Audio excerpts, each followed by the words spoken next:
guys, Fred and Sheila McCoy, Hatfield McCoy Museum, Liberty, Kentucky.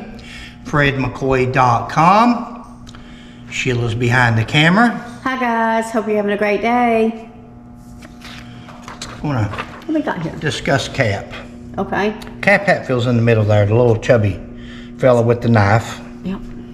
Of course, I think one of the guys on the side, yeah, he's holding, they're both these guys are holding pistols. I've been working, Yeah. guys, so my fingers are probably, He's holding one right here, and then he's holding one. yeah. Yeah. And Okay. so that's who we're going to discuss. You know, these great peacemakers, these great get along with people, these that some people want you to believe was pillars of the community. This person here wrote that the McCoys, that when Cap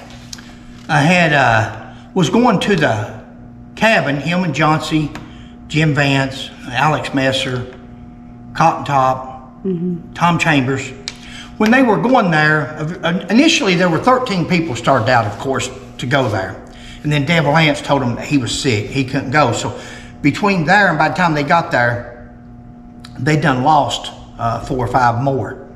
Because I think there was only 9 that showed up in the end.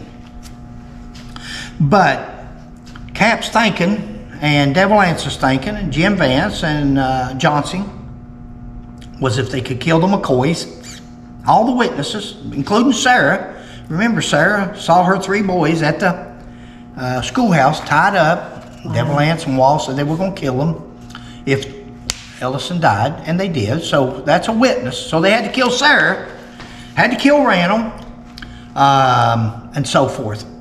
But the story says that they were hoping that when they got there on New Year's Eve, New Year's night, that Randall McCoy and his boys would all be drunk. They would all be celebrating the New Year's. Well, see, I've always said it, Sheila and I both. Randall McCoy was not a drinker. He was what they call teetotalers or whatever they are. He didn't drink. Now, Tolbert did. Not sure whether Jim did or not. Don't know. Tolbert, we all know Tolbert was drunk at the election ground, so he's partaking. But the night that they got there, the McCoy family was in bed asleep. Fire, smoke coming out of the chimney, smoke glowing lay low to the ground. Because see, when it's real cold outside and you got a fire going, the lower the smoke goes, the colder it is outside. And they said it was freezing cold by the time they got there. They thought they were going to be partying and be drunk themselves and they could overtake them easily. They didn't realize everybody was going to be sleeping and completely sober.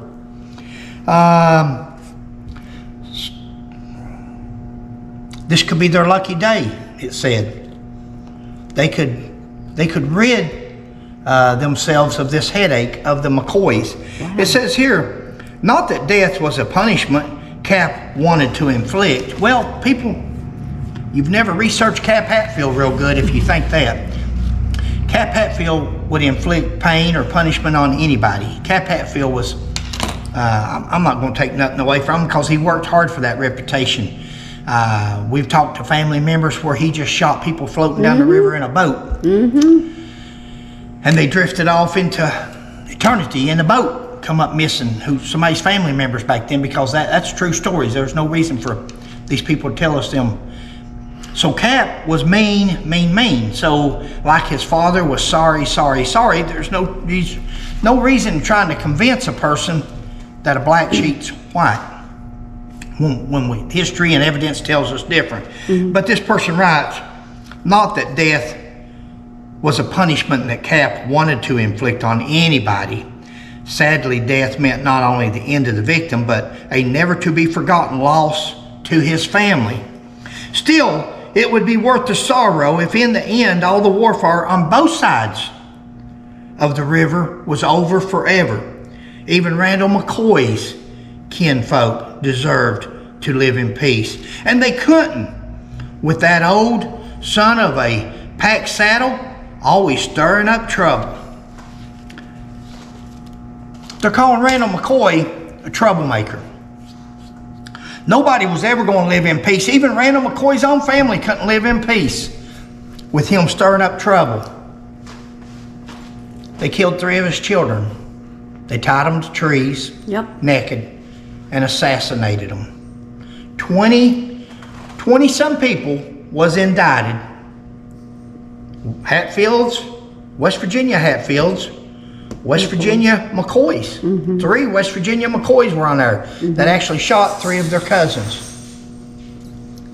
And they're blaming Randall McCoy because he wanted justice. He didn't take the law into his own hands until 1888, until the Bad Old Grapevine, until they burnt the cabin. You know, I'm hoping I find this story in here in a minute. Somebody sent us a story on where nobody really done nothing. They didn't burn the cabin down until Randall McCoy and them come over and shot Jim Vance and killed Bill Dempsey and bullshit. They didn't come over there. The Battle of Grapevine didn't happen until after the cabin burning in 1888. That's see how you can take history? Wow. Somebody actually wrote the history up and said that Devil Anse finally took the law into his own hands and he sent the boys over there to burn the cabin and Jim Vance after they had killed, or after they had taken Wall and them prisoner and brought them back to Kentucky illegally. They didn't bring nobody back to Kentucky until after the cabin burning. Then they brought them all back. They started arresting them, bringing them back. Guys, Randall McCoy was not a troublemaker. Randall McCoy was a father seeking justice for his 3 boys. He's a good man. And in seeking justice for his 3 boys, got his home burnt, his wife beat, 2 more children killed. They finally shut him up. He finally just, but you know, there's another one that I want to discuss in a minute where they said that there was a truce made and the charges was dropped. We'll discuss that one. Don't let me forget that one, Sheila. Yeah. Guys, thanks for joining us. Keep watching us. You'll see that one coming up, I'm sure. Please like, subscribe, and share, and we'll catch you on the next one. Bye. Thanks, guys.